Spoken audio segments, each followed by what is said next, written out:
Okay, so this is the second part of finding the slope line intercept equations. This time, I'm going to give you the equation and you need to sketch the graph. So when you are given the equation, you have to determine the y-intercept, then you have to determine the slope, and then you do rise over run, and we sketch the graph. So in this case, my y-intercept, remember, is going to be -2. So when you have that y-intercept on your y-axis, you're going to go down. There's 0, -1, -2, and you're going to graph that point. So that's going to be your -2. And then we're going to graph that point, our y-intercept point, and we're going to use our slope. And so we found in our equation, y equals mx plus b, your slope is married to x. So that slope is 3/4.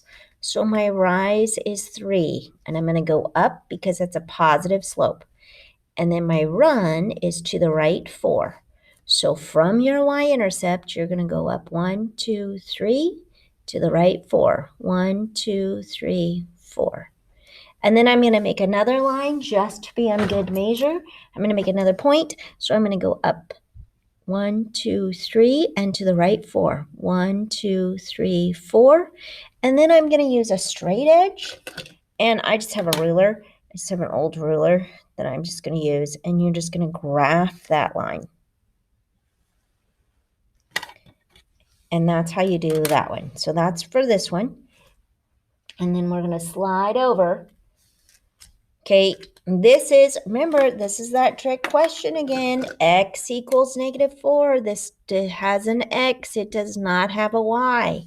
So this is trick question. There is no y-intercept. It's not applicable. It will never, ever hit the y-intercept. It's never, ever going to hit that y-intercept. The other thing, is there a slope? No, it is undefined. So that's your slope, undefined or undef.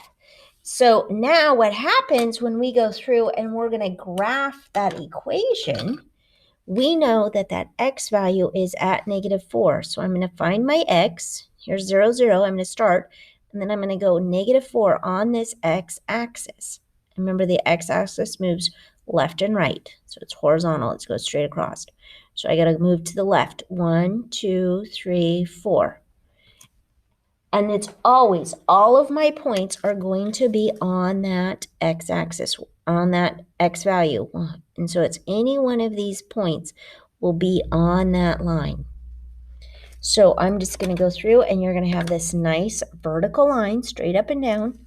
And that's going to be your axis. It's this nice straight vertical line.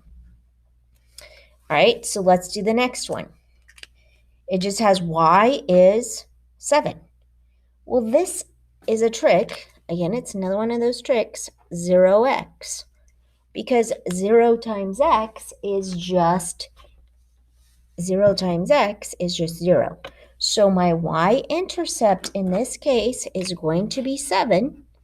And my slope, so at my y-intercept, I'm going to start at 0. 1, 2, 3, and on my y-axis, 1, 2, 3, 4, 5, 6, 7. So that's going to be my y-intercept. And then my slope was 0. So that means you're going to go up 0, and then you're going to go to the run however many you want. It doesn't matter. You can just pick a number. I'm just going to pick 2. So I have 0, and then I'm going to go up none. I'm going to go up and down none. And then I move to the right 2. And then I move to the right 2. And then I keep doing that. And then I'm going to have this nice horizontal line. Because remember, like a 0 slope gives you that flat line. So you're flat-lined. And now that's how you graph this one. Next one, and I did this one because this one is kind of difficult, and we forget this, and we forgot that with the common mistakes of Penelope, is when you have that negative part. So, and the slope is always married to x. So I'm just going to put in this placeholder here that's a -1. There is a number there. And it's just, we are lazy mathematicians. We don't put in that that -1. We don't put in that 1. It's just, we just know that that is a placeholder.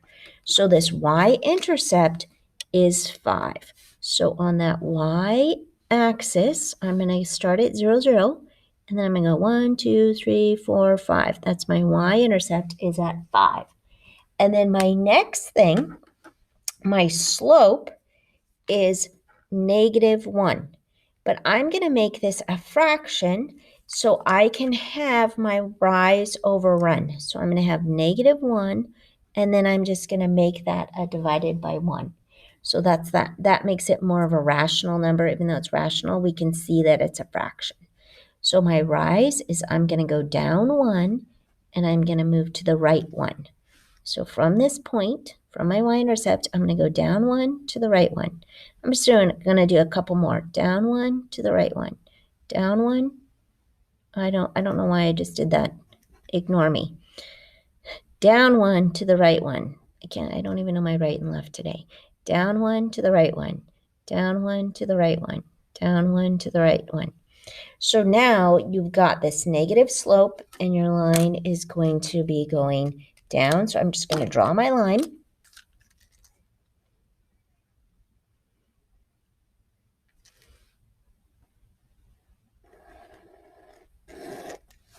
So now I have this nice little line. All right, so now you've got this line, and now I want you to think about this. This is huge. I want you to think about this and write in your own words. What do you notice about those graphs when you have equations? What do you notice about those graphs when you have equations? I gave you 2 tricky ones to really think about and process.